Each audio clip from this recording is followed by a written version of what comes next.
So I'm calling the Thursday, July 12th Planning Commission meeting call to order.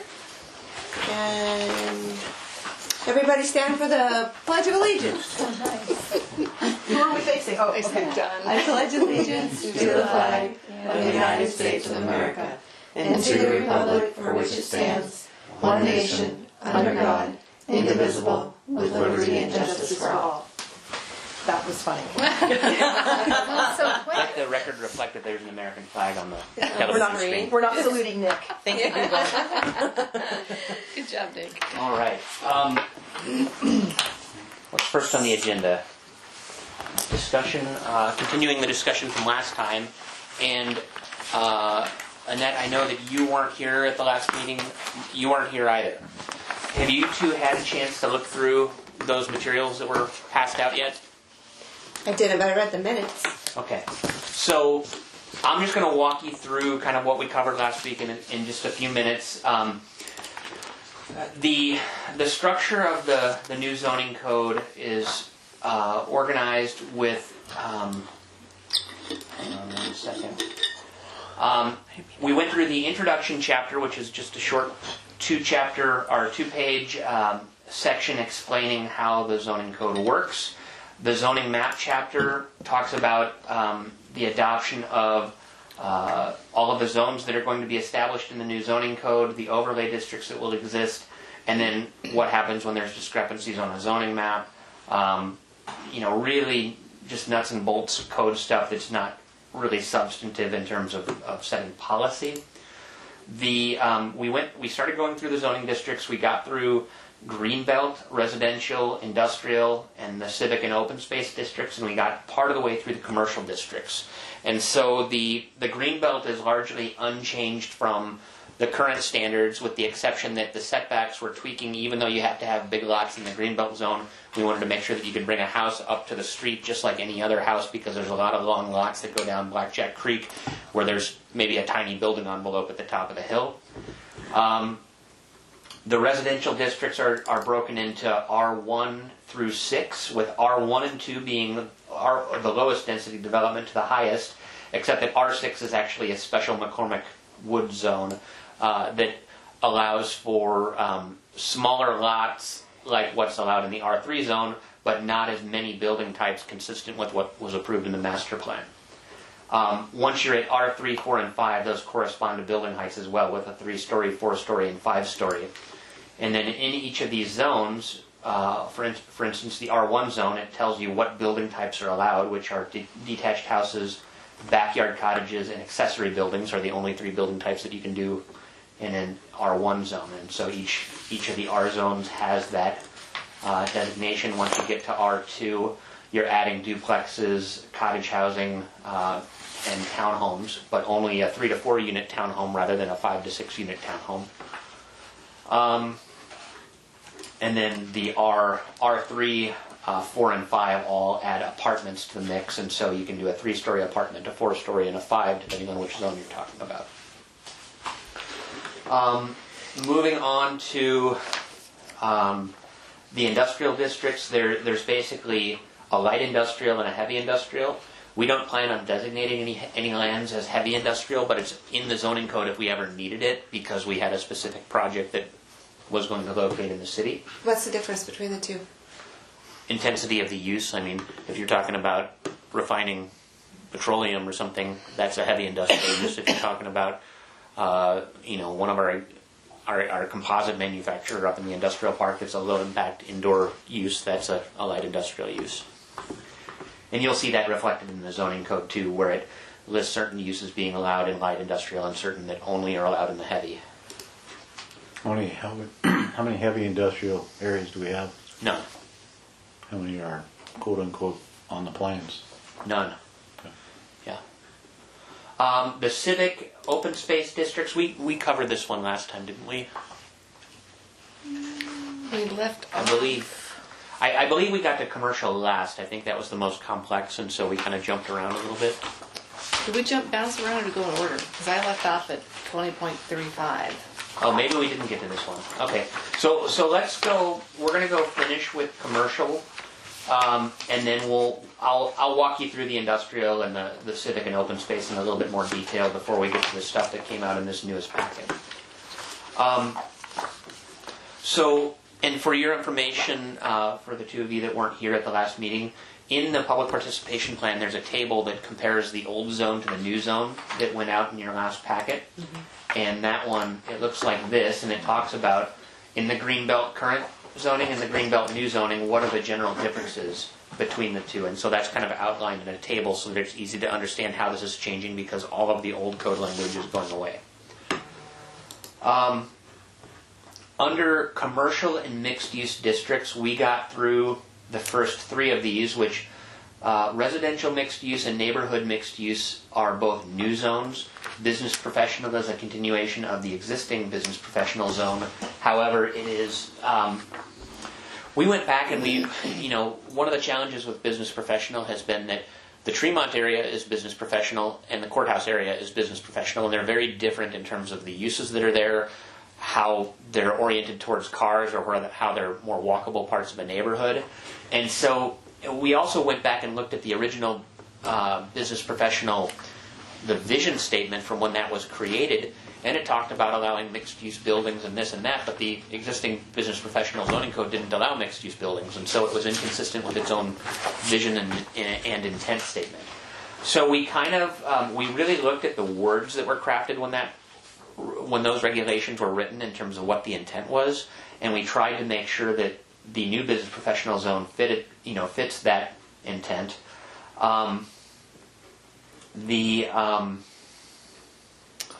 The residential mixed use zone is really intended to be a transitional zone between multifamily residential and commercial. And this is a zone where you can do townhomes or live work units, and you can only zone it on the boundary of one of those two zones. You can't just have a section of the city that's zoned residential mixed use. So it's really meant to be just kind of a flexible or transitional zoning that we probably wouldn't apply on a map unless somebody requested that designation because they wanted to put those types of units. So where's the transitional, where's it fit in there then? Between neighborhood and It would go business between professional? the zone may be applied in areas designated residential high density in the comp plan, commercial or residential in the comp plan, provided that it abuts an area designated commercial or residential such that the RMU district acts as a transitional zone. So it has to be on the boundary of one of those two things in the comp plan. So where would something like that go? So if you think about Sydney, near the Sedgwick-Sydney intersection where the Rush apartments are, Okay. so Sergio Andrade owns the lot that's immediately to the north of Burger King, and he had a proposal at one time for a little strip mall type development in there with a restaurant and some other shop fronts. There's high density residential behind that lot, and then the next lot to the north, it's currently designated commercial, but the property immediately to the north of that is in the county because it's outside of the city limits and it's residential. And so maybe in that area where you're getting to the edge of commercial development, either because there's no more demand for commercial development, or because you have a lot that's in between something residential and something commercial and you want to be able to go in either direction, this zone could be used to transition between the two. The neighborhood mixed-use zone, by contrast, this is really more along the lines of the Forest Park Grocery. It is a little pocket of retail within a neighborhood that provides something that's walkable, and the building types are the commercial building type is a shop front house, and we're gonna cover building types tonight. But I'm going to give you a sneak preview of that here. Let me just scroll down a little ways. And I stole some shop front house pictures. I found some examples in the neighborhood in Tacoma where I live, and so these two were part of the model code, but essentially they kind of look like a house, but they're also kind of a storefront, and this is one on 21st Avenue in Tacoma. This is another pizza and bar in the North Slope neighborhood of Tacoma, and so it's meant to be kind of a neighborhood gathering place that allows for some limited commercial use. What looks like the neighborhood. Yeah, Yeah. And it's of a scale that, that fits into the neighborhood. So we did talk about that one at the last meeting. And where we left off was with the commercial mixed-use zone. I actually got through that. Okay, so I remember we were on I it. think it was we left off with downtown mixed use. Gotcha. 0.040? Yes, thank you. Yes, absolutely. So just the commercial mixed use is a general zone that allows for multifamily. You can do commercial, or you can do mixed buildings, or you can do residential buildings. It doesn't say that it has to be in a mixed building. It can be either or. It's a very flexible commercial zone, although it doesn't allow for heavy commercial or really automobile-oriented commercial type uses as much as it's geared towards being more walkable. But the downtown mixed-use district, this is where we really are getting into the replacement of the downtown overlay district, which is currently the regulations that we have. We have a DOD that includes a central downtown overlay district and a gateway district, and so we now have a downtown mixed-use zone and a gateway mixed-use zone, which govern for what uses are allowed in those areas, and it's largely consistent with what we have now on the books. The big difference is that building heights in both of these zones are governed by an overlay, a downtown height overlay district, rather than any underlying height limit here. In downtown, you can do live-work units, which is essentially a ground level townhome type of building that can also be used as a storefront space. You can do a single-story shop front or a mixed-use shop front, and I'm going to show you what those all look like here. Hey Nick, when you mentioned Gateway, is that the west wing, east wing of Yep. the downtown? Okay. Exactly. So now are all of them lumped into downtown overlay district, or are there still? The downtown overlay district is going away. We're going to have a downtown height overlay district that specifies how tall you can be in different parts of downtown, that really looks at the topography of the city. And that is a separate set of regulations, and then there's just the two zones. It's downtown or it's gateway, and that mainly has to do with uses and what building types are allowed. And Gateway being east wing, west wing. Yep, Okay, exactly. understood. So they're still two distinct. Just, Yeah. Okay, I wasn't sure. So a single-story shop front is just like your regular low-rise commercial retail space. In the downtown, obviously, it has to be brought out to the street. It can't have parking in front of it, but this is kind of the building form in terms of what it looks like. The mixed-use shop front is where you have a multi-story building with either offices or residential above commercial. And then the what was the third building type, Carrie? Do you remember? No. Live work. Live work, yeah. Oh yeah, the live work. Let me go back to that one. So the live work.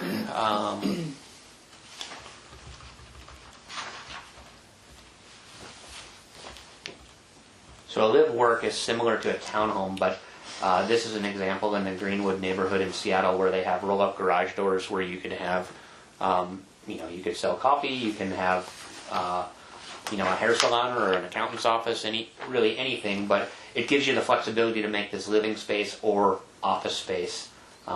Here's other examples, and usually they're connected internally. So is that stuff that you like? I mean, is that... These are stock photos that came out of the form-based code. We can find other examples. This isn't necessarily what we're Okay, looking so this for. isn't things you're pushing for, like these... Because like those bottom ones, they look like they're in the flood zone. Which ones? The bottom unit things, that bottom picture, This? they're not very pretty. Well, the top one's really nice. Top one Well, none works. of them are. Actually, none of them are. They're... Yeah, I was looking around for new examples. I knew that this one had just been built in Greenwood, and this is just I believe a screenshot off of Google Maps. Okay, so this isn't what you're pushing for, any of the... I mean, you're not like No, and suggesting that we can find other examples. Everyone likes the Fallsville Place Live Works. Are you Not familiar with those. Get a picture of those. I was going to show you too. Straight up. The down here in Fremont, they just built. I believe these guys are live work units here that just went in. So I don't know if that's a better example for what those can look like. Where's the Paulsville place? Straight up Jensen, yeah. Yeah, Sunset and Jensen. You know I don't know where that I'm is. Under it. Okay. You have to direct me to. Oh, sorry. So, Paulsville Place is up there. Can you zoom in? In here? Mm-hmm. Right on Jensen Yeah. Way. Is that where that coffee shop is? Yep. So these are the Live Works. Oh, Okay, those yeah. look a lot Oh. better. Much better. Those are a lot Oh, nicer. how cute. Yeah, everybody likes those. So there are 2 stories of living above and 1 story of commercial below. Yeah, that's And they have nice. garages on the back because the Yeah, let's topography put goes those up. pictures So there's a each one has a garage in the back Okay. off an alley. Yeah, I can put this as another example in there that's maybe more appropriate for Port Orchard. Definitely. Yeah, the other ones just Little look better so landscape. industrial, like they don't fit Port Orchard at all. What was I? Commercial. So again, those are the 3 types allowed downtown, and I would imagine that most things are going to be single-story shopfront or mixed-use shopfront. I think the Live Works, if you were going to see them, they'd more likely be on the water side of the building, and so if you redeveloped the Bay Street side as storefronts, the back side of a mixed-use building would be Live Work units on the ground floor. When you're talking about downtown, and this is consistent with our existing code, there's no minimum or maximum lot size, there's no minimum or maximum lot width. Basically, you can cover 100% of the site downtown with building because we, all the existing buildings are built wall to wall basically through downtown, and we want to continue to allow that so long as everything's built to the building and fire codes. Again, no setbacks other than meeting design standards, which that is a storefront street, so you can build it right up to the sidewalk there. The key thing here, though, is that we have what's called a build-to zone, which means that the primary street, which would almost always be Bay Street, 80% of the building has to be built up to the street, and on a side street 40%. So you can have the parking behind and you can have a little pathway alongside the building, but we really want you to bring that building forward to be on the street rather than having more like what Kitsap Bank currently has, which is buildings that are set back off of the roadway. And I think 7-Eleven to a degree is also that way. And then as far as parking is allowed in the side and the rear, it's not allowed in the front or the front corner of a corner lot. The building height standard is 3 stories, except that the downtown overlay district allows more height, and we are looking at participating, and we'll get into this a little bit later on, but we've drafted a chapter to become part of the county's transfer of development rights program, so that rural areas of the county can be protected. They can buy out the development rights from landowners out there and get height bonuses in the city. And so whether we allow this in the downtown or not, we just need to make a note of it here. And I started a thought there and apparently didn't finish it. So moving on to the Gateway Mixed Use Zone, this is previously the east and west wing of downtown. The big difference from the downtown to the Gateway is that many more building types are allowed, including more multifamily stuff, townhomes, apartments, shopfront houses, and so I think the Homemade Cafe, I don't think that's actually in the Gateway Zone, right, or the Gateway Overlay right now, but that's kind of a shopfront house because it was a commercial church building and now it has been converted to a kind of a mixed-use type building. And then general buildings are also allowed, which a general building could be like a 3-story office building without a retail component. And so if we had somebody that wanted to build office space or any other type of general building, it can be located in the gateways. I suppose I guess the car dealership is not. It's kind of a general building in some sense. It's kind of a single-story shop front and also kind of a general building. Speaking of car dealership, the Bruce Titus, are they ever going to start building their new building? Their permits expire in September. They're well aware of it. They're still trying to work things out with Quisenberry. Was Quisenberry on the land? Yeah, they haven't closed on it yet. Oh, I didn't realize they still had. Me either. I thought when he bought the business, he bought the property Yeah. too. So again, there's still no minimum or maximum lot size in the gateway mixed use zone. That's not really an issue when you don't allow single family houses. So the main thing is that in the gateway, it's 90% lot coverage, which is also consistent with our existing code where we don't quite allow 100% coverage. Building setbacks, though, are again not an issue, but you can't cover the entire site, so ultimately there's going to be a setback somewhere, or I suppose a hole in the middle of your building. The build to zone is the same, though. We do want you building your structure closer to the street rather than setting it back off of the street. And again, parking the side and rear is where those things are supposed to go. And 3 stories, 38 feet, unless another height is specified in the downtown overlay district. And if you remember, the existing downtown overlay district has a patchwork of building heights ranging from 27 to 39 to 55 feet, depending on where you are and whether you get a conditional use permit. We just wanted to be clear and just say, look, 3 stories is fine, and a 3-story building that has adequate first floor height for high ceilings in a retail space. I mean, 38 feet is more than enough to get 3 stories. We will allow more height where topography allows it and where views aren't going to be blocked. But we thought that should just be a universal minimum. Moving on, we get into the more traditional commercial zones, the commercial corridor. We currently have a general commercial zone, and we're really bifurcating that into 2 separate new zones. One is commercial corridor, which is kind of a light commercial, and then there's a commercial heavy zone, which is kind of the really intense uses, whether it's a full Fred Meyer superstore or Walmart superstore or car dealerships or storage units. Those heavy commercial uses that are either really automobile oriented and not particularly pedestrian oriented go into the commercial heavy category, and then the commercial corridor is a little bit more of a kind of a balanced thing, and it's maybe what you would see on the north end of Bethel from Lund towards downtown, rather than what you see kind of with Safeway and Walmart and Lowe's and things like that. So we do allow for some residential uses, either in a live-work context or as part of a mixed-use building, but there aren't really any true apartment buildings allowed in a commercial corridor zone. Depending on what type of building you're looking to build, we have different minimum lot sizes. Live-work units, because they can sometimes be condominiumized or broken into their own lot, is 1,000 square feet, which is consistent with every other live-work dimension in the code.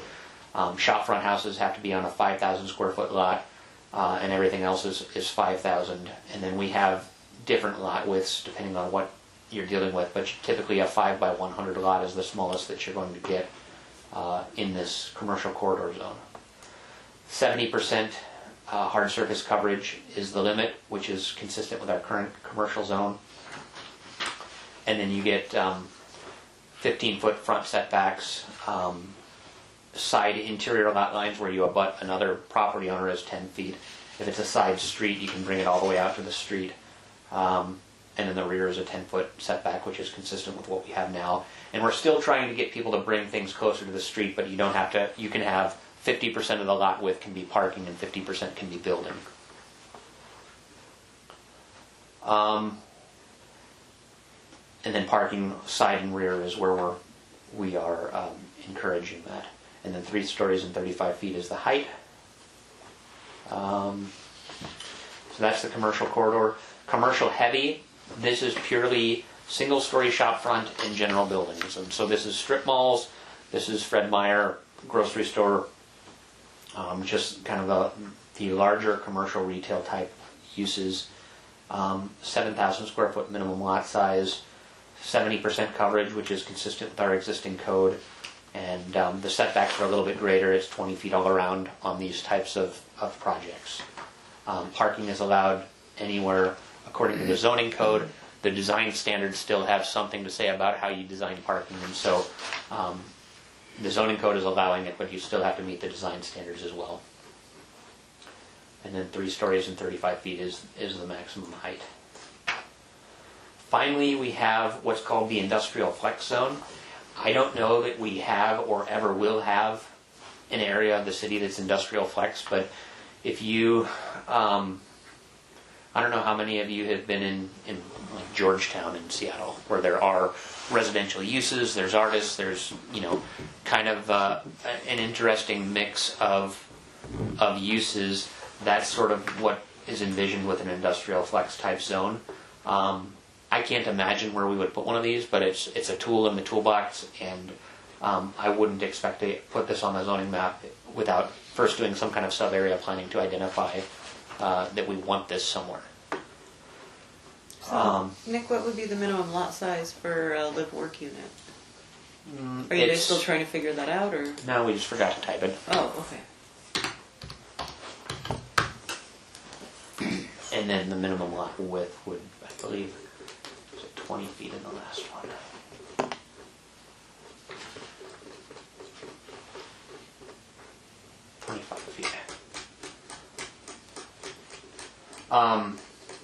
So that kind of wraps up the commercial zones.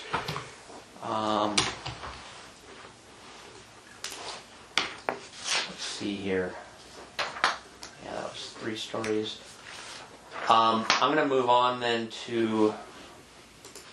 So we did not talk about industrial zones then, right? Correct. Okay, I'll walk you through that real quick. It's a short one. The industrial zones, as I mentioned a few minutes ago, we have light industry, heavy industry.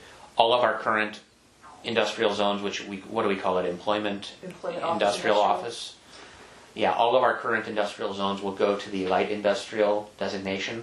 It's possible at the business park somebody could apply for a rezone to be able to do a more heavy industrial type use, and we would consider that as a comprehensive plan amendment. But we're only putting heavy industry in here as a tool and something that we can use to permit something should an opportunity the city wants to pursue arise. Isn't there a rock quarry Yeah, or something up Harvey's there? Pit. Isn't that? Would Yeah, that be it's heavy? it is heavy, but it's also temporary in nature because they can only quarry it for so long before it, is gone. exhausted.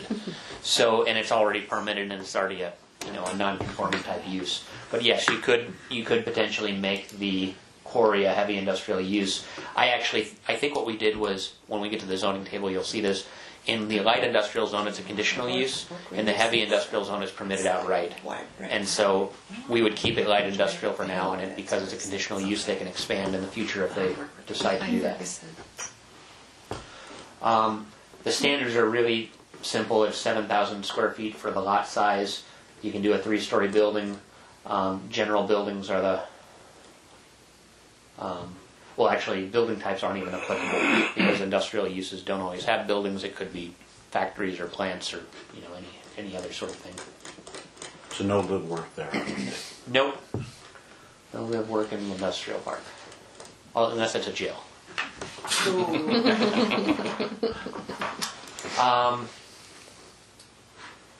So then we're going to move on to the community or the civic open space districts, and so currently we have I didn't know that. Currently we have a community facility zone that is kind of a one-size-fits-all designation for public uses. We're proposing to break this down a little bit further into civic and institutional, parks and recreation, and public facilities. They really vary in terms of what their purpose is. Civic and institutional can include everything from existing church buildings to schools, universities, private schools, and we would potentially apply this designation on privately held land where those uses already exist. Where they don't exist, somebody may want to do a rezone in the future to be able to permit that type of use and to make it permitted outright. We don't apply building types there. We do have minimum lot sizes of 7,000 square feet and 70 feet in width. And the setbacks are pretty consistent with our existing zone, and you can do a 3-story building. However, the 3 stories is 55 feet because sometimes institutional uses have 20-foot floor heights. And if you were to think about, go back to college and think about how tall some of the auditoriums were and things like that, when you build a civic type building, they typically have higher ceilings than your typical commercial building. School gym. Yep. And where So, Nick, where would these be allowed? we would apply this essentially anywhere there's currently community facility. If it's a civic and institutional use, it would get the CI zone. But if it's a park, we would obviously make it a park zone. So would that be like the Given Center? Yep. Yeah, the Given Center would be civic and institutional. There are some properties, like we have water towers in different locations in the city that would go public facility. McCormick Village Park would go Parks and Recreation. City Hall would be a public facility. Or it could be civic and institutional, but you'll see that when you get to the use table, kind of how those break down. Parks and Recreation, the big difference there is that there's really no dimensional standards for a park. The main thing is that if we have a park building, it has to be 10 feet away from a property line. And we don't allow anything higher than 35 feet, which I can't imagine we would have a picnic shelter that tall. And then public facilities. This is where things get interesting, and you will probably hear about a presentation at the City Council next week for the new courthouse that is being proposed. And so, as we've been thinking about our own City Hall building, about the Public Works building that the county built, the new county administration building, what we've realized is, number one, most of the buildings were built and didn't comply with the zoning code because they're all too tall, because their per floor height is very tall. But as we've thought about the courthouse, and they're doing their courthouse needs analysis, we've really realized that we really need to be more flexible with the civic the public facility zone, because they may need a multi-story building at 20 feet per floor. So we're proposing at this time to go, where's my building height?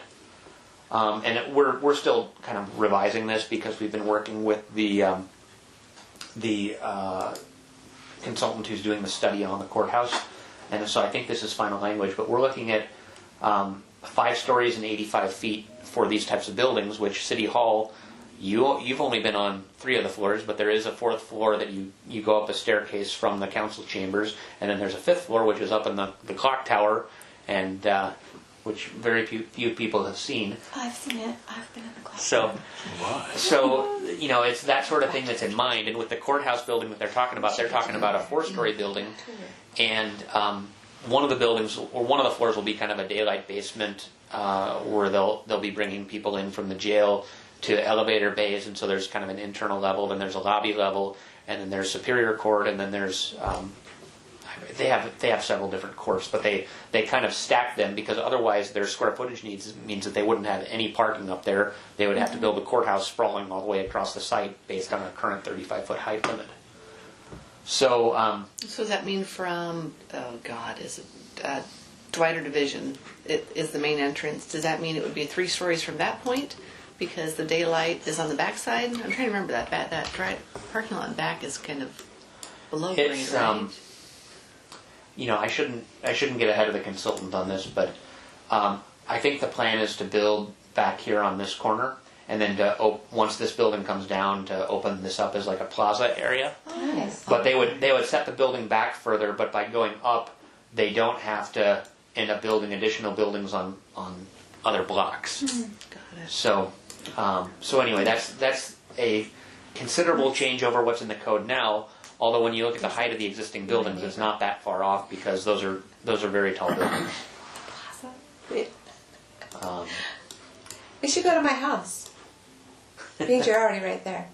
Well, I was just looking at these buildings. I mean, that one's actually not too tall, but this is a 1-story lobby that's probably got 35-foot ceilings by itself, Yeah. and I think this is probably around 45 or so feet above grade. Is there going to be a parking garage associated with this too? Yep. Okay. Yeah, they're planning on actually building the parking first because they're going to lose all this parking during construction, and they got to have a place for people to go. When is that supposed to start? Is it I like? don't know. You should come to council on Tuesday. You can hear all about it. Well, I don't know. I'm friends with the facilities guy up there. He's the one that told us about it 6 months ago about this. I just don't know when it's going I don't know what their start. schedule is and whether they're actually putting funding to it. I know that they got some sticker shock when they found out how much it was going to cost to build. I can bet. So anyway, so those are the civic and institutional zones. If there are no questions, Can you go back to the Gateway? Gateway mixed use. I'm curious about the Gateway mixed-use parking. You're talking about, if I'm not mistaken, I read parking in the back, so are we gonna park along the waterfront again? Well, no, in that case, the design standards allow for some parking in the front, where parking on the side is not allowed. Ideally, you would put the parking on the side of the building, going from the water to the street, with the building going from the water to the street. But nothing back No. on the water side of the building. And not that you could do that anyway under the shoreline regulations. I mean, Yeah, the master program doesn't currently allow that. I think you've got a 75-foot no-build buffer for anything other than a water-dependent use. Yes, but even so, parking isn't supposed to be on the water side. Yeah.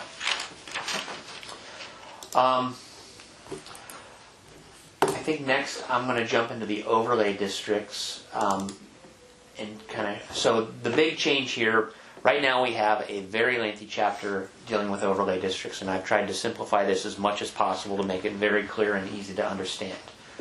The two districts that we're proposing are a downtown height overlay district and a view protection overlay district. The downtown height overlay district largely follows the model of the DoD as it's currently written, but we just map these things, and rather than saying on the north side of Bay Street it's this, and between this street and this street, I think it's much easier just to map it and say that this is the DHOD area 1, 2, 3, and 4, and these each have a height limit that go with it. Likewise, the view protection overlay district used to extend way back away from where anybody actually has a view, and so all these people would want to build a 2-story house, and they say, nope, you're in the VPOD, you got to come in and ask council for special permission to build. So we really looked at the topo. Now that we have LIDAR, which we didn't have 10 years ago when they wrote the view protection overlay district, we have fairly accurate to within a 2-foot interval topo elevation, and we've really looked at where does the hill actually break to where if you build something, you're gonna block somebody out for their view, and so we've shrunk that view protection area down a little bit. So the DHOD, the intent, we've simplified what this is for. It's to protect scenic views on north-facing slopes in the vicinity of Sinclair Inlet and downtown, protect property values, protect access to light, and to ensure that the scale of development in downtown Port Orchard does not negatively impact the historic character of the community, and to otherwise protect the health, safety, and welfare of the community. And it's achieved by establishing height limits for buildings and by establishing a method of measuring buildings that is different than the methods used elsewhere in this title. And so within this area, we're measuring from the uphill elevation rather than the average elevation of a property. We no longer have any exceptions or variances. If you're in this district, these are hard height limits. And then if there's any conflicts, the more strict requirement applies. And so what we've done is we've said that in the downtown height overlay district, we've labeled them a DHOD 2, 3, 4, and 5. And so you can get 2, 3, 4, or 5 stories in any one of these zones with the corresponding height limit. We do provide a height bonus, and this is, this is the downtown height overlay district, not the view protection one. But the downtown height overlay district has a 2, 3, 4, or 5-story height limit, which corresponds to our existing 27, 39, or 55-foot height limit. We've tweaked it so that it's actually 28, 38, 48, or 58 feet, because 55 feet is not quite tall enough for a 5-story building, but it's really generous for a 4-story building.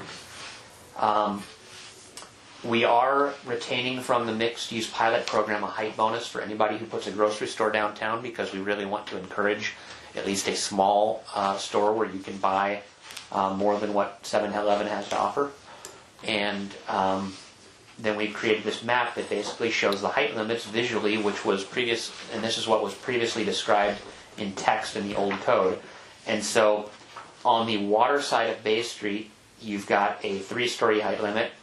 On the uphill side, you've got a 4-story height limit, and then in a couple of areas, you have a 5-story height limit. And so it's really this Kentucky Fried Chicken and this kind of abandoned shopping center that you can go high. There's also a lot just up the hill from that is really, it's got a ton of elevation change on the site. And so you can easily get a 5-story building there without blocking the people who are up on top of the hill. Is that Hanley? It's across the street from Hanley. And so we actually, even though we created a 2-story height limit, we haven't applied that anywhere, but we wanted to keep it in the code just in case it was determined that there's some area where we want 2-story buildings and not 3-story buildings. And much of our downtown is currently 2-story buildings. And so presumably if there's a particular area that you did not want to redevelop, you would designate it as DHOD2, and then there's no more development potential that would result in tearing down an old building. It almost seems like some of the buildings on the water might be best at a 2. Not necessarily up the north end, but like on the sides. Like, Like on the west side. Where, like, is that the marina parking lot? Or not the marina, but the boat this launch? is the marina parking lot and boat launch. Also the yacht sales and the 7-Eleven. Yeah. I wouldn't think you'd want to go higher than 2-story there. It's not hard to change.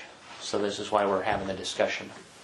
And then And same with those in there. these are those existing buildings there. I think there's a real estate office or something in there and Secondhand store. another little shop. The other thing that you have to realize with the waterfront is that there's also shoreline height limits in the shoreline master program, and per state law you can't go over 35 feet. So this is, at 3 it says you're allowed 38 feet, but anything within a certain proximity of the shoreline is limited to 35 feet for the most part. So is 35 feet, can you do 3 stories with 35 feet, or is that too small? You can, but your ground floor elevation is not going to have as much ceiling height as you would ideally want for a commercial space. Well, the tide's high. But if it's multifamily that you're building, then yes, it's easy to do 3 stories at 35 feet. If it's commercial and then residential on top, there's typically a little bit more height on the ground floor. So would any new building have to use the same footprints as the current? It Like varies. It that just depends where they are correct relative to the shoreline. So say where the library is, Yes, that would have to redevelop in the existing footprint. but you could have 35 feet Yep. currently. How about Cheers? Or the White House? That one is all within the shoreline, so 35 feet. And same the current Same footprint? footprint?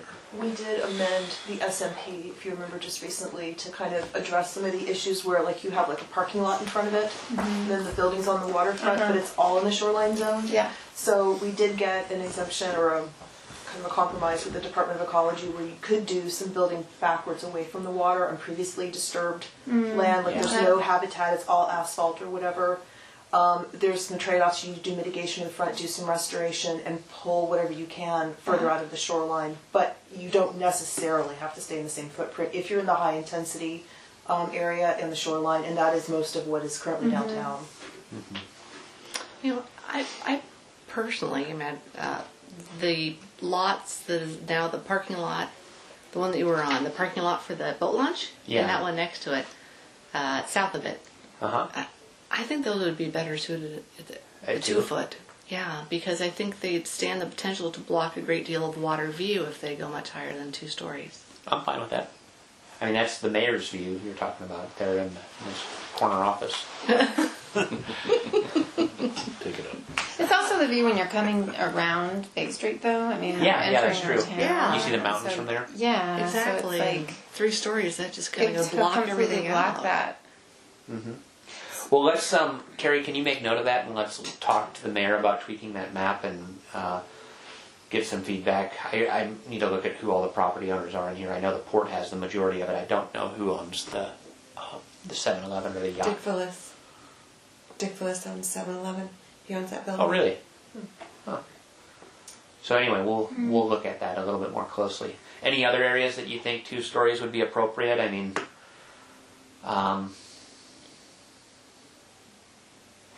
I think there's going to be a lot of issues and concerns coming up with the West Bay Center at 3 stories just because the house is up on the hill. I was just thinking. most of the houses up on the hill are at least 45 feet above West Bay Center. I mean, it's certainly not going to block their ability to see the water. They might see a little bit more of a rooftop as well below them, but it's still below them.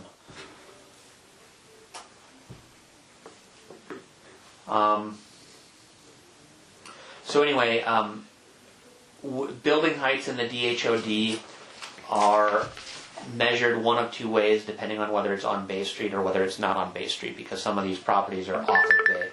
So on Bay Street, building heights on lots that abut Bay Street are measured from the average grade of the property line that abuts Bay Street. So like the 640 Bay Street property that the city is selling for development would be from the, I forget what the restaurant that just went in there was called, but from basically the length of the frontage along Bay Street, you take the average elevation and that's where you measure from on a building height. For lots that are not on Bay Street, you measure it like any other building in the city elsewhere. So the main thing is that we're measuring up from Bay Street because we want buildings to be opening up at the ground floor to Bay Street, and we want to give them their full story allotment from Bay Street rather than looking at the average grade.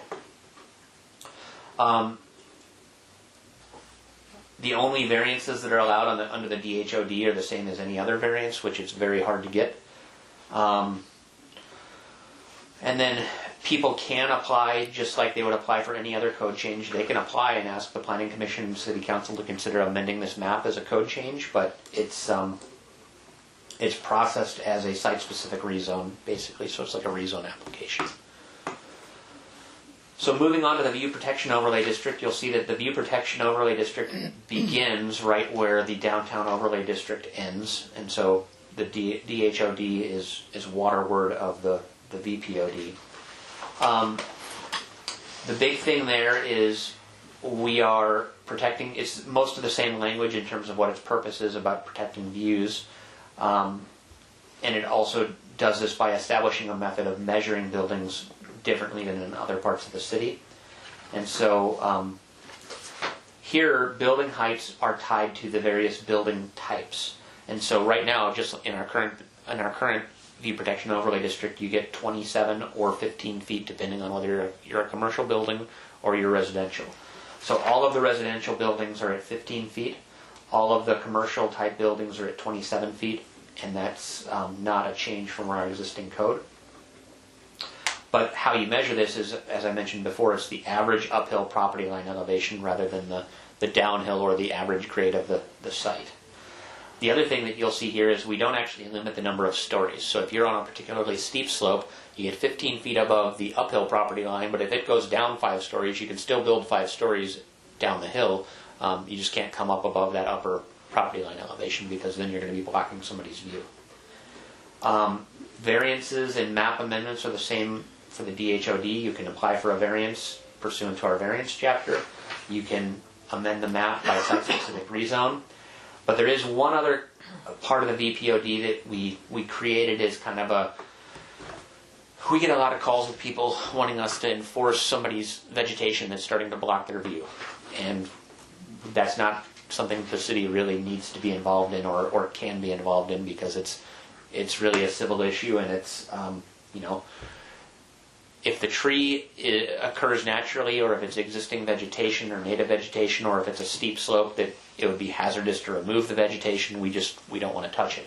What we will say though is that whenever development requires a landscaping plan, you have to specify species of plants that are expected to grow not more than 15 feet as measured from the uphill elevation. So this would mean dwarf tree species and other shrubs, and we're not going to let you plant Doug firs as part of your landscaping plan if you're in the VPOD, but you can plant other species types. So when we review a landscape plan, we will make sure that nothing's supposed to grow that tall, but we're not actually going to go out and enforce it if somebody's Japanese maple that says it's supposed to be 15 feet gets to 18 feet, we're not getting involved. So we will do the best we can to ensure that views are protected, but we're not going to create ourselves a code enforcement nightmare. Any questions about the overlay districts? All right. The next chapter that we passed out, this is the use tables, and it's pretty much like our existing code is set up. It's either a use is permitted, it's a conditional use requiring a conditional use permit, or it's not permitted. And so we've structured our table. We've tried to make it so that it's easy to read, and we're not putting a bunch of footnotes in here, making tables take up multiple pages. I think we've got this about as short as it can possibly be. So you see the residential zones across the top, R1 through R6, Greenbelt, then we get into our mixed use zones, and then we get into our commercial, industrial, and then civic, institutional, park and rec, and public facilities. And so, I guess, I don't know how much of this, the residential is pretty straightforward until you start talking about mobile homes and manufactured homes, because their state law is just a hot mess in terms of, they wrote laws in the 30s, they wrote laws in the 60s, and they wrote new laws in the 2000s, and they didn't ever make them consistent with one another, and there's conflicting definitions everywhere.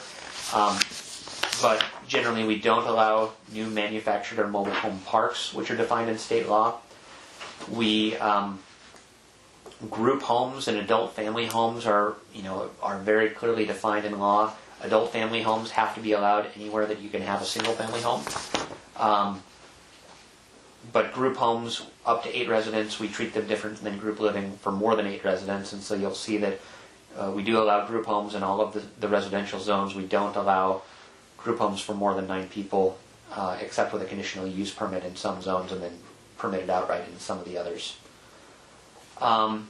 One decision point that we have related to townhomes, currently in our R8 zone, we allow residential attached housing. We never specified what that means or how it can be configured, and so our thought is that we break single family attached into a 3 to 4 unit building, so that would be like 3 townhomes connected together or 4 townhomes connected together, and then we break it into a 6 or 7 units where you would have 6 units in one uninterrupted segment. So you would have basically 6 walk-up townhome units in a row. Separated by individual wall. Yeah, just a firewall between each of them. So our proposal here is that in the R2 zone, we permit a 3 to 4 unit townhome, but not a 5 to 6. And then in the R3 zone, we allow all townhomes, regardless, between 3 and 6 units. And so, I just highlighted that in case we want to change it to allow more townhomes. But really, the big difference here is that townhomes are allowed on a 1,000 square foot lot. An acre is 43,000 square feet and change. And so once you subtract the roads and whatnot, you're looking at in the vicinity of 20 units per acre if you were to develop an entire site with townhomes. And so I feel like the 3 to 4 unit restriction kind of keeps the density of the R2 zone a little bit lower than if you were to allow that larger building.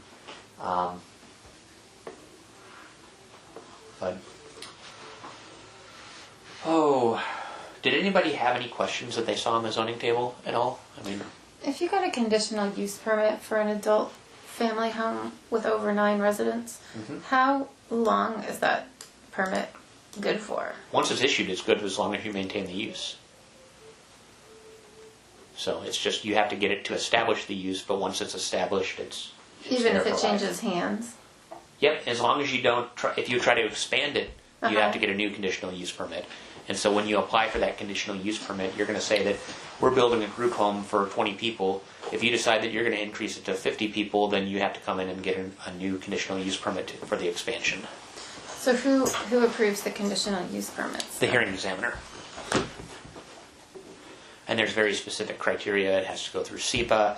It has to meet there's criteria for granting a conditional use permit that talk about how it's not going to impact the neighborhood and that everything has been mitigated, etc. I think the big difference in this code compared to our existing one is the existing code for commercial uses relies on the SIC, which is the Standard Industrial Classifications Manual from 1987, where the federal government came up with a use categorization and a number for every imaginable use in the 80s. It doesn't include all uses that exist today because they didn't think of everything back then. We've really tried to simplify this and to kind of take a more common sense approach to this, to where if there's some confusion, the director can make an interpretation, and in the year immediately following that interpretation, we have to codify that particular use and add it to the table. But we've tried to lump things together so that if it's generally retail, it can go into a retail category. If it's a service type use, it goes into a service category without getting down to the hair salon, laundromat, every individual business type that you can open. We just feel it's unnecessary to list all of that information. Hey Nick, zoom back up there to the R2 that you've got highlighted. Yeah. What's anybody think about that? 3 or 4 unit townhouses attached, single wall on an R2 zone. Anybody got any concerns with that? As far as I know, we allow it now. I mean, the problem is we only allow 8 units per acre, and so if you had a site that was mostly critical areas, you could take, you could take a very small portion of that site and you could build 8 townhomes on an acre, and they could be in the R2 zone.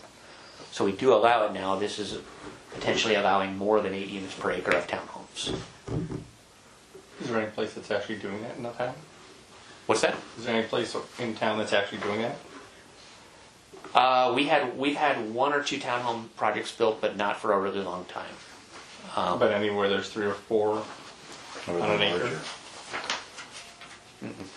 No, it So doesn't it pencil. doesn't, so it doesn't even exist at this point. No, because our regulations don't make sense for Right. providing townhomes. So even though it's allowed, it hasn't happened yet. Correct. So we can say if you're concerned about it, we can change it and it's not going to do. There's no, Right. But when we change the zoning, that'll make it easier to build townhomes, right? I mean, Yep. And there's different styles of townhomes. There's more like Yeah. garden style townhomes that are more sprawling with a garage, a big 2-car garage, and they connect them side by side in more of a low-rise setting. And then there's more urban townhomes. And I was going to go to the survey that we sent out to the public. There's a visual preference survey. I was going to show you some examples of different townhomes from around the region. Am I in the right place? Looking for the survey? Oh, there it is. Yes. Has everybody taken the survey? This is impressive. still in my inbox. I did. Okay. I don't know why this is so zoomed in. Good grief. Zoom out. Yeah, actually, I think I started it and then. Wait, I could almost read it. Oh wait, that's why I zoomed in, because I looked at the photos previously here.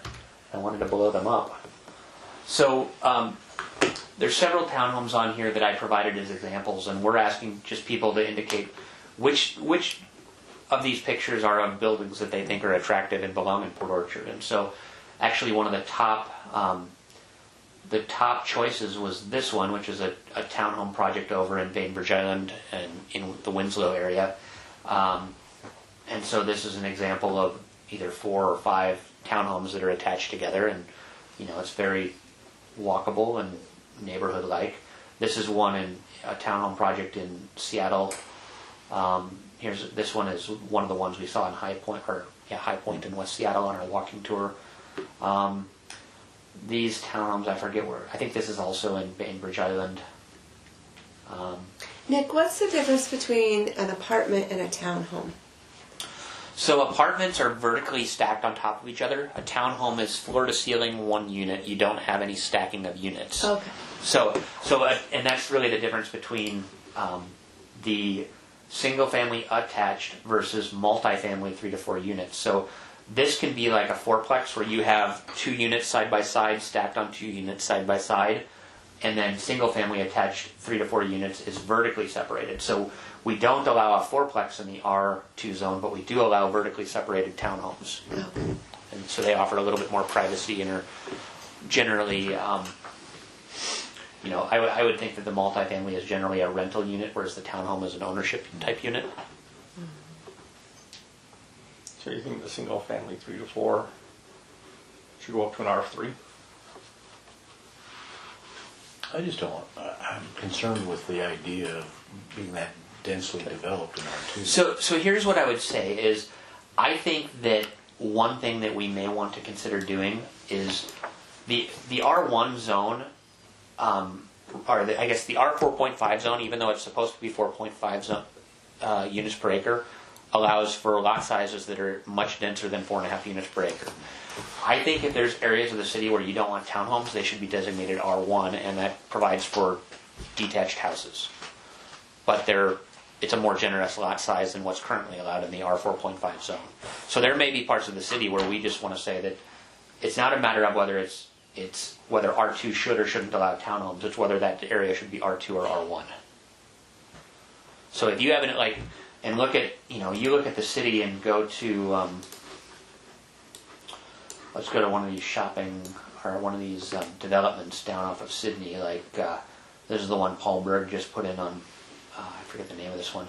But this is a fully developed subdivision that isn't going to be divided anymore. This should probably be zoned R1 because it's all single family detached. We're not trying to encourage it to redevelop. There's really no reason to make it R2 unless you're thinking that the area should redevelop. And so most existing subdivisions, and I'll pick on Kathleen. I think, Kathleen, I've delivered packets at your house. I think you live up here somewhere, right? Eagle Crest? I live in Golden Pond, yeah. Golden Pond. Yeah. So Golden Pond is the same thing. I mean, this is a recorded subdivision. There's going to be no further division of this thing, and it really ought to be R1 because all of these houses conform to the R1 zone. I don't see any reason to make it R2. And what is it now? Right now it's R8, which the conversion is R2, but that may be something that we want to tweak as we go forward. Well, wouldn't it be easier than going and doing an individual tweaking after the 4.5 goes away and we take over these new zonings to just say flat R2 no townhouses unless there's a conditional use or a variance applied for? Well, you wouldn't do it by conditional use or variance. It needs to be either allowed or not allowed. And I guess the other thing you could potentially do, the R6 zone at McCormick, well, actually it does allow townhomes. Yeah, I think you would just go R1 with it. If there's areas where you... Also, I'm just standing. Oh, okay. Tired of sitting. Yeah, R1 is really the single family the single family zone. Likewise, when you're talking about downtown, we currently have, there's a brief mention of a historic overlay district, but we never actually adopted any historic regulations. But when you're talking about the blocks of Port Orchard where there's some nice old houses, and if you don't want that housing stock to go away, it should probably be zoned R1, because if you zone it R2, some developer may say, wow, I can build townhomes there, let's tear down this old house and yeah, so R1 would be appropriate, and maybe this area of town is a little bit of a patchwork where you look at the housing stock and you say, these are really exceptional old craftsman houses, whereas these ones are, need a bulldozer. But there's nothing to stop someone from bulldozing it and building another single-family home. There is not, no. So that could happen anyway, but there's Yeah. less of a market incentive unless it's really run down or dilapidated or falling apart. So. Or define a historic district. what's the overall goal, though? Isn't it to have more dense housing, people in more, within the city limits? I think it's not necessarily to have more dense housing. It's really to have more housing diversity. It's really about right now we're only getting large 4-bedroom houses and apartment rentals. So we need regulations that provide the right incentive for somebody to actually build these other product types, because that doesn't currently exist. So from that standpoint, yes, in some cases it's going to be more dense, but nobody's going to build townhomes at the same density as a single-family house. Because nobody's building homes that are under 1,000 square feet these days, right? Because they're not going to get them. No. I mean, Very much back you to have to that. provide so much land to build a single-family Yeah. house. Why would you build a small one when you can build a large one? Right. So that that doesn't meet the needs of a lot of people and prices a lot of people. Yeah. So I guess one change that I would consider, which I think would potentially, where's residential? You see it, Carrie? Did I close it? So many, might be off I the was page. wondering the same thing. I just noticed. I think what we would want to do to allow what we're talking about, Mark, is to change this to say residential low or residential medium.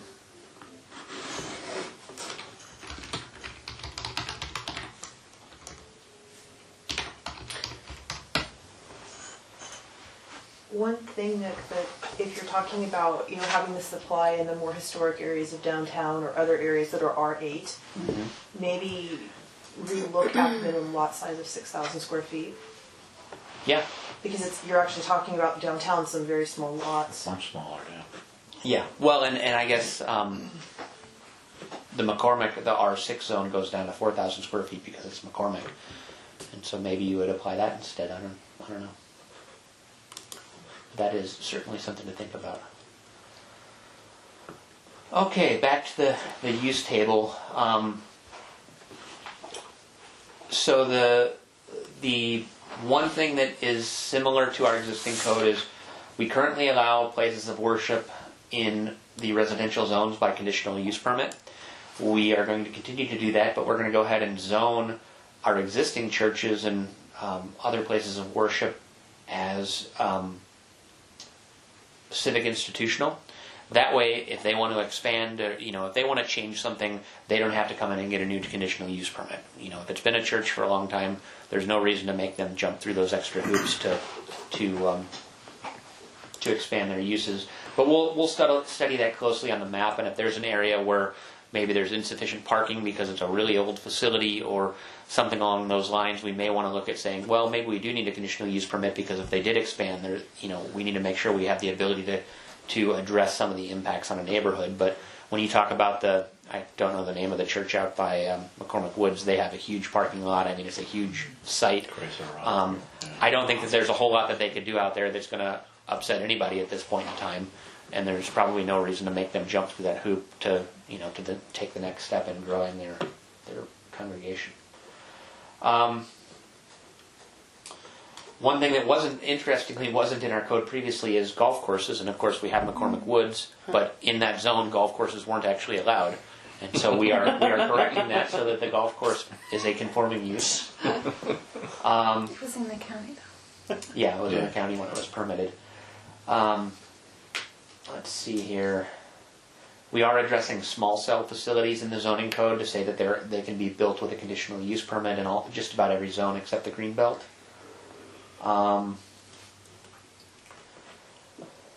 Daycares, these are all defined in state law, and so generally small in-home daycares are allowed in most areas where you can have a house. Larger daycares can be conditionally permitted in these other zones or in these residential zones, and then large daycares are considered commercial facilities and can only go in commercial zones. Adult entertainment is only allowed in the industrial zones. We have to provide a forum for that somewhere. Let's see here. There's the old tattoo parlors where they're at. Yeah. I don't remember what tattoo parlors We are. didn't call them out. I don't think we're. It's like not calling out. Everybody's got a accountants. tattoo now. Come on. Like personal services or something. Another thing that's a little bit different is certain uses we're breaking into level 1, 2, 3, or in this case 1 through 5. And so all of the overnight lodging, whether it's a home vacation rental, like you want to rent your house on VRBO or something, we're making those permitted because we don't currently have a problem with those. Like, you go into the mountains of Colorado and it's a major issue because nobody can afford to live. In Port Orchard, there's not a huge demand for these, and so if that changes, we may want to look at changing our regulations for these, but for now, I think it's okay to permit them outright. A bed and breakfast, same as our code is now, we allow them as a conditional use, except in the neighborhood mixed use zone where they're permitted outright. The Why would that be different? neighborhood mixed use, No, the conditional use permit versus just allowed outright. they're currently a conditional use permit. Oh, okay. Well, and I would think if there's up to 6 rooms, that means that there's like 6 different guests staying there, and if it's a vacation rental, it's probably just being rented out by one family. Yeah, it's just a house being... Yes, but usually they have room for like 20 people.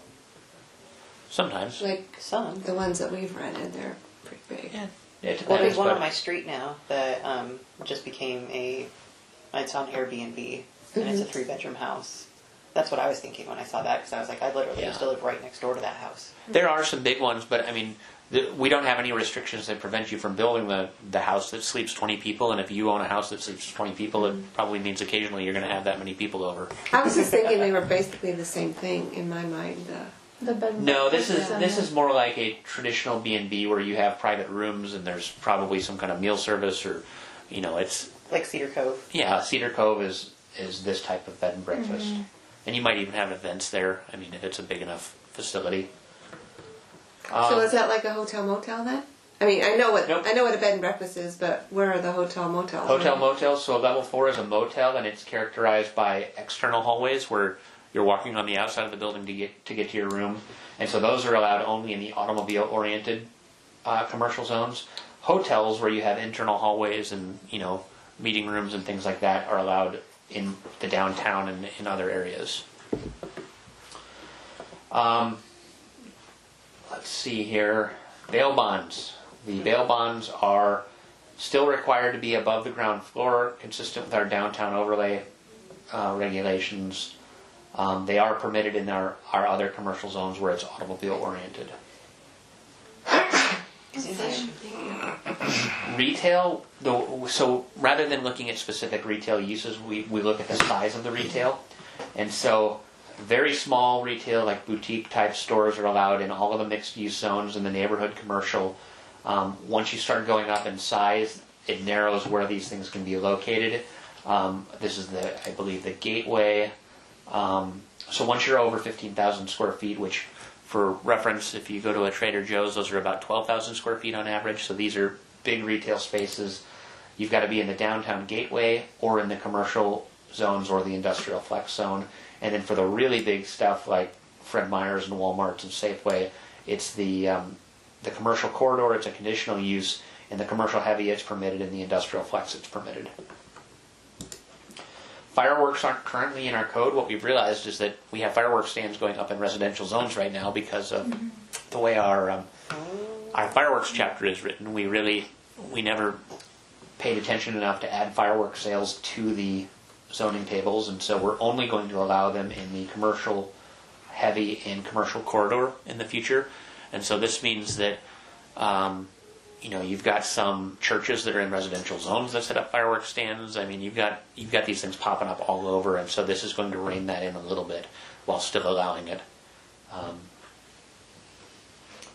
The marijuana regulations are all the same as they were before, but convenience stores with fuel pumps and without are regulated very differently. If you want to do a gas station convenience store, it's got to be in the commercial heavy zone.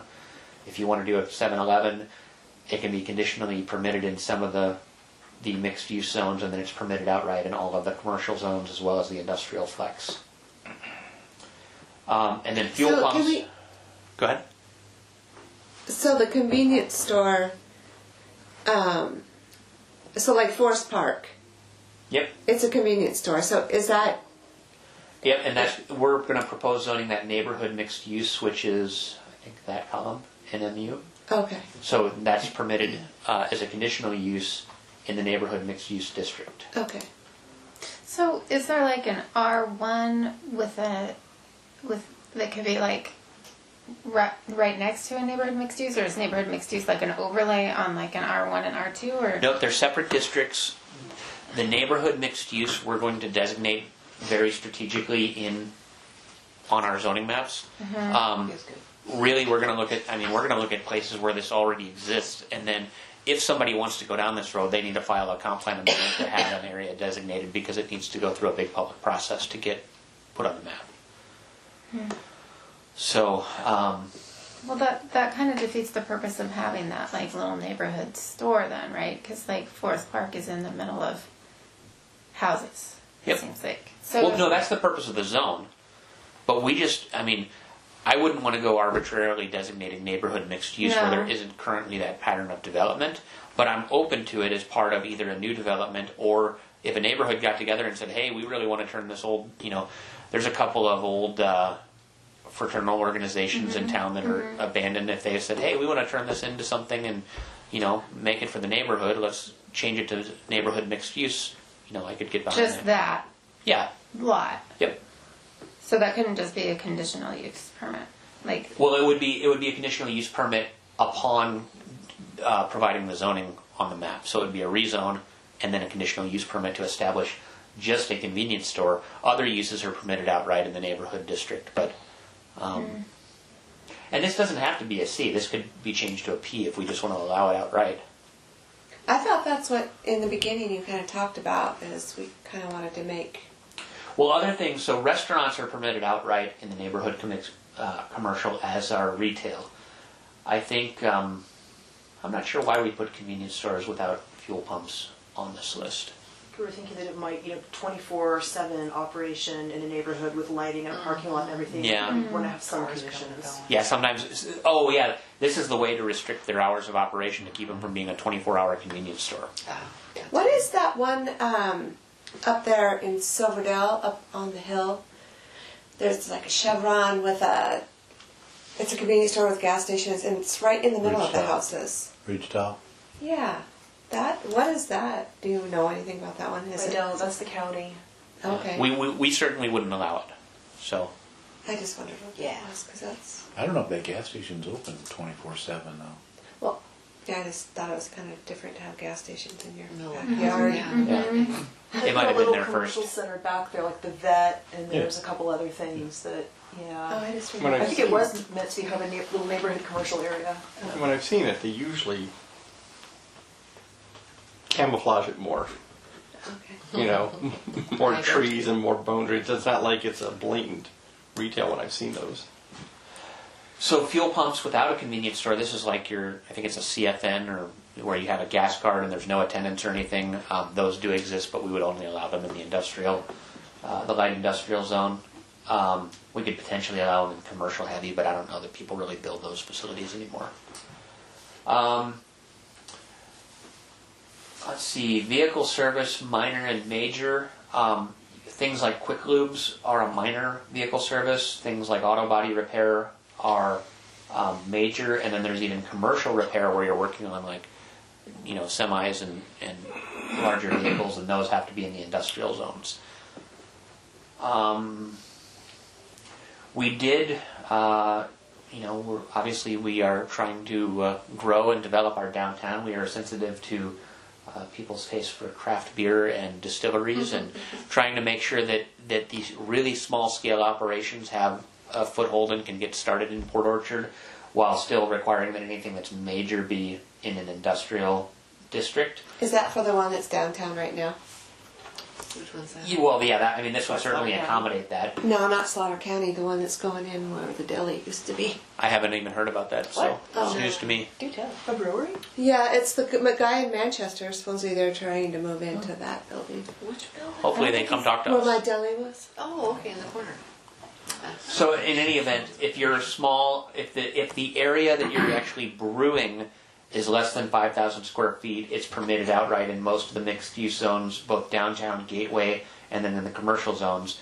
If you're over 5,000 but below 15,000, you can do it by conditional use permit, except that in the commercial heavy and the industrial flex, it's permitted outright. And then the large-scale thing, if Anheuser-Busch comes in and wants to start brewing beer here, they're going to need to go to the industrial park.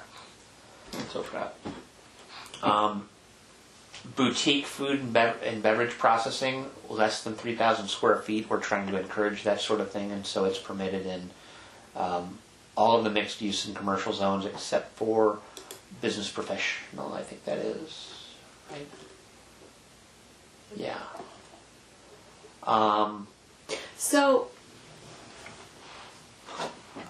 So on the food and beverage, on the boutique ones, that could be like a brewery also? No. But Brewing is covered under the brewery category, but a brewery may also have a food and beverage area. And so if you're like a little sandwich shop downtown is going to fall under this boutique category, or Carter's Chocolates is probably under this category rather than under a full-scale restaurant category. But my question is what really is the difference between a small brewery or say like Heritage in Gig Harbor? It's right downtown. I mean, what really is the difference? Well, breweries emit a lot of odors. I mean, when you're cleaning out tanks and whatnot, there's, Yeah. Oh, yeah.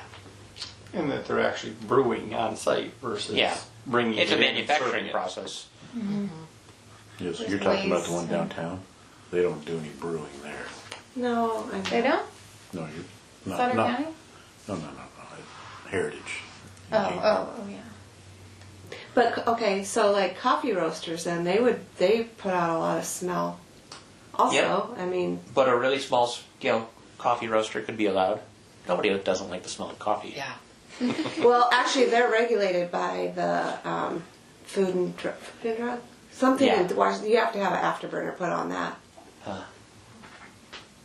So anyway, we are trying to be sensitive to changes in these sorts of industries and making sure that we're encouraging these types of businesses to develop within reason, and I think we've done a decent job at that. Self-storage, obviously we passed this interim regulation on self-storage facilities, and so we are proposing to allow them in the commercial corridor and commercial heavy industrial flex. We may end up creating a storage unit overlay district, or there's a couple of other things we're exploring, so this may change here as we're talking to some industry folks right now. One of the things they've suggested is make it a conditional use permit and only allow them if they can provide a market demand study showing that there is a need for storage in your community, and that way you're not oversupplying the market. And there's pretty prescriptive industry standards that say that you need this many square feet of storage per resident, and you can do like a 3-mile radius and look at how many residents actually live within the geographic area. If there is a shortage, you can justify another storage facility, but if there isn't, we don't want people going out and building speculative storage facilities where none is needed and taking up valuable real estate. But are we still going to just allow them in the areas that we discussed at the last meeting? That's the interim fix right now. We're going to continue talking about this. So I wasn't here what you discussed, but I think it's probably because of the one on Bethel. Did that kind of start? Really, we have like 11 of them that are kind of have been inquiring about building facilities in the city, and it seems like everybody's trying to beat everybody else to market. And what we really didn't want to, number one, they're building storage facilities in areas that would be much better for better economic generating activities. You really want the storage to be kind of off to the side. I mean, we need it, but we don't need it where a high sales tax generator could be located. Well, so my thought is like the one on Bethel next to the car wash is going in there is like going to be the looks of it. But then you look across the street at the St. Vinny's, and that's like a big, ugly Both of them metal meet the building. design standards. So we I know, but I think that we should look. I don't know. I think we should go back and look at that again because that's ridiculous The up there. design That, standards then? Yes. What you're saying? well, they didn't have to meet the design standards because they submitted their applications prior to their effective date, which is why we adopted design standards. Because of corrugated steel buildings. Let's see. So the interesting thing is that wineries are treated totally differently than distilleries and breweries just because the process is so different and you're processing raw agricultural materials on site versus processed agricultural materials. So wineries are permitted as a conditional use permit in the Greenbelt, and then you could do it downtown, but there's going to be a conditional use permit, and then in the commercial zones it's allowed as well as industrial.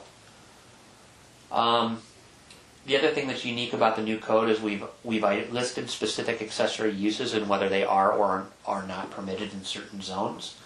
And so things like drive-through facilities on a restaurant, we only are going to allow those in the commercial corridor and the commercial heavy. We're not going to have drive-throughs downtown or in some of the other mixed-use type zones. does that include banks? It would. Banks, pharmacies. Yeah. So if you want to build that type of facility, you need to find commercial corridor or commercial heavy property. So coffee stands and everything? Yep. Yeah, I mean putting in drive-throughs is just antithetical to making an area walkable. And so any place that you're trying to make pedestrian oriented, if you allow drive-throughs, you're going to totally disrupt the flow of that place. Going back to the agricultural processing, so it says agricultural processing excluding marijuana processing. Where's marijuana processing? It's under the industrial uses, and it's just because it has its own state law, it's treated separately. Okay.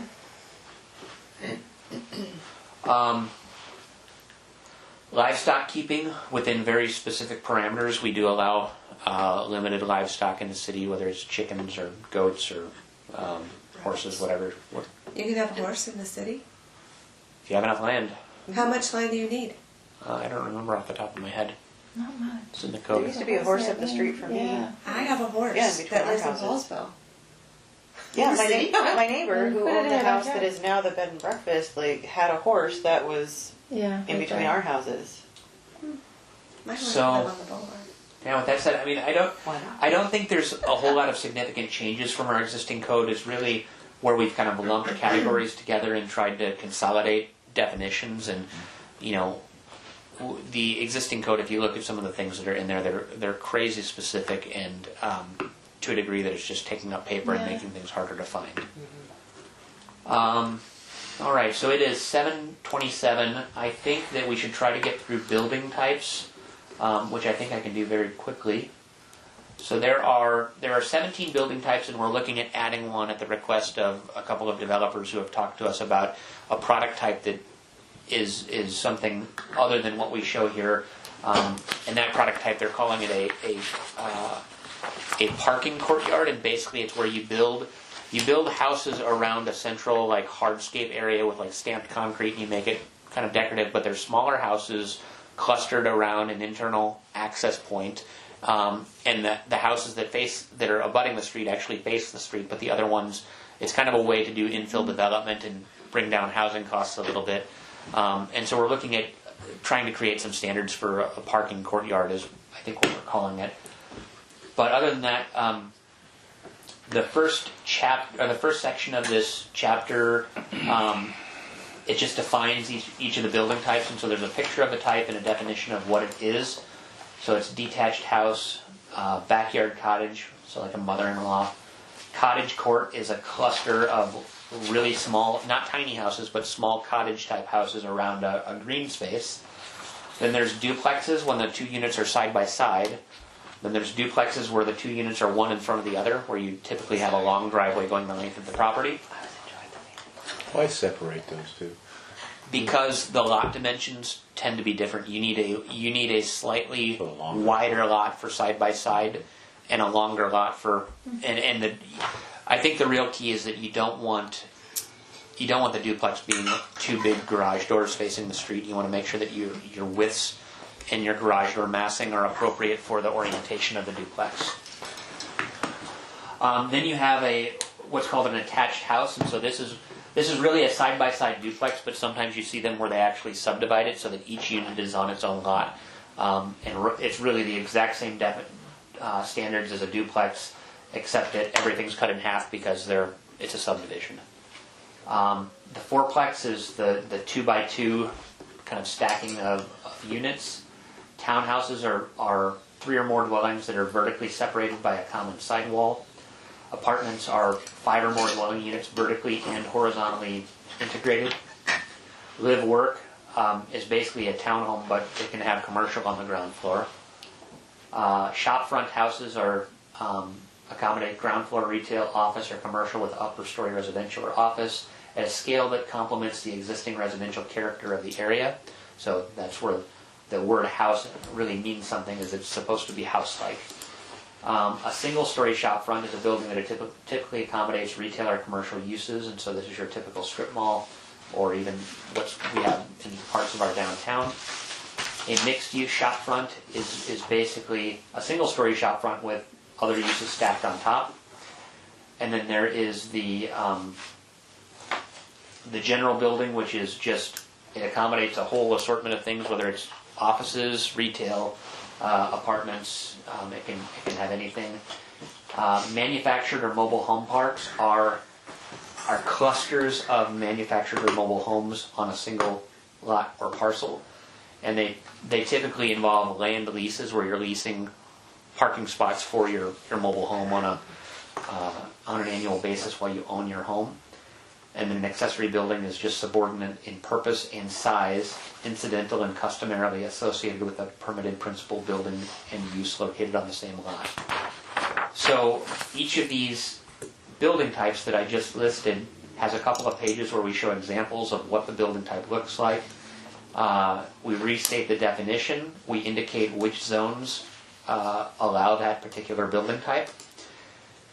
We then talk about the lot dimensions and placement, and in some of these buildings it says it'll be set by the underlying zoning district. In other types of buildings it's very specific because we want that building to be built a certain way.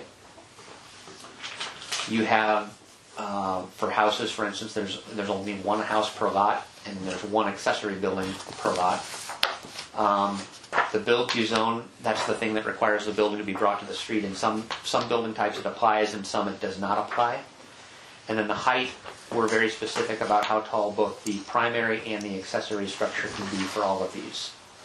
And so as you go through each of these building types, so these are backyard cottage examples. I'm not going to get into the individual standards unless you have specific questions. The cottage court, this is actually an example from Redmond, done by a local company that I think they also did a project in Silverdale of cottage housing. That's cute. I like Yeah, that this is a little- really nice that little- development. So That's these are 1,200 to 1,500 square foot cottages that are 1.5 story. Really premium materials, but they're all on 1,000 square feet Those are really of cute. land. So what's the little building? It's the common building for gatherings. Clubhouse, a lot Yep. of them. Is that kind of like the size right there that you can put on your lot? Your like in your For a backyard backyard Is now? your Yeah. ADU? Yeah. That's cute. You've got the duplex, which is side by side. I still haven't found a ton of great examples of duplexes that I actually like, but I'm working on it. A duplex that is a front to back scenario. The attached house, where you would have actually a lot line between the two units, which really could be the same photos as a duplex, I suppose. A fourplex, here's some examples of fourplexes. That one actually looks like townhomes now that I look more closely at it.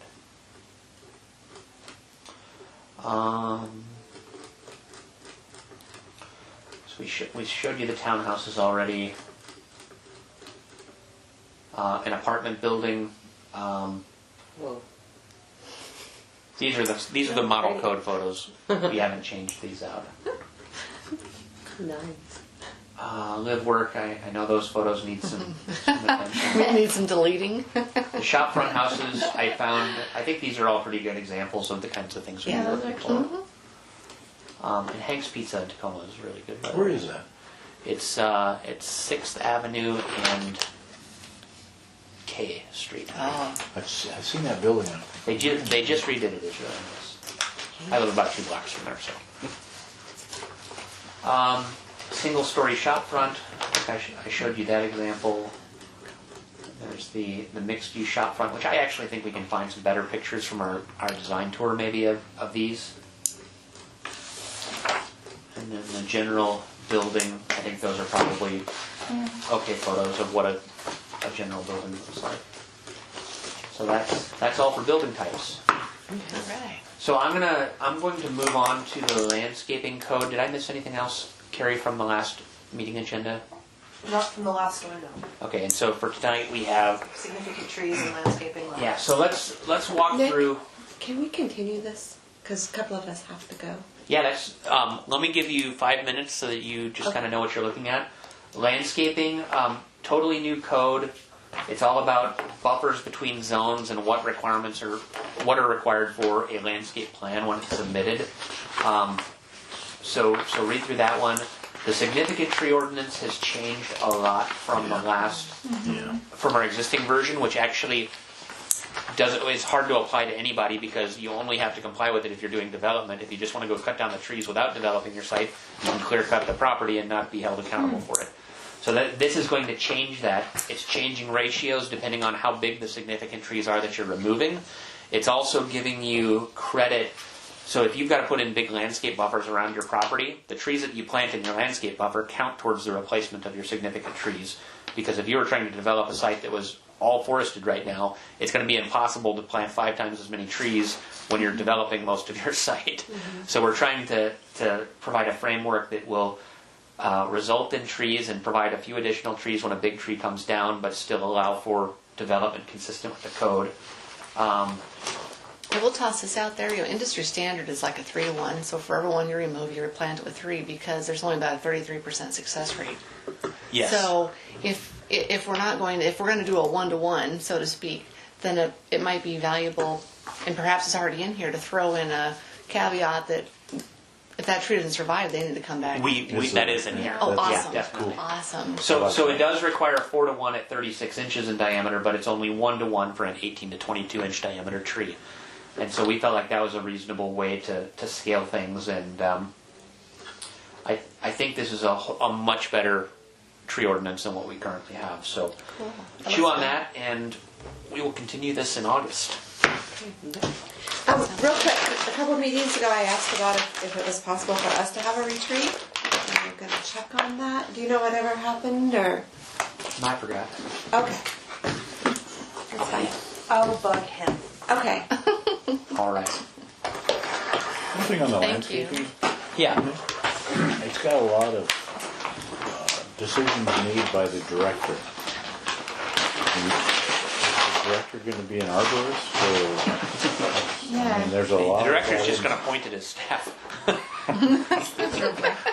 There's a lot of that right towards the end of it. Yeah, landscaping codes are it's one of the most important and challenging things to implement, and it requires a lot of wiggle room on the part of staff to make sure that things are done right. And so we've tried to, we're trying to give ourselves the flexibility that we need while making sure that we can require things kind of on a case-by-case basis, because every site is different. I mean, every situation is different. There's a lot of discretion that is needed. But we're talking about that being you in this case. Yeah. Aren't there a lot better things that you should be doing with your time than dealing with landscaping? Well, it's going to. That's the concern. So if you look at the definition of director, it says the public works director or the DCD director or their designee. Designated. So in this case, it's going to be Jim and Stephanie who are our principal planners, and they review all the permit applications, and this is kind of their wheelhouse. All right. Cool. Is it adjourned? Oh, we're done. Okay. Thanks, Nick. Thanks, Yeah, Carrie. thank you. Thank you. I think it looks pretty good though. Really, I like it.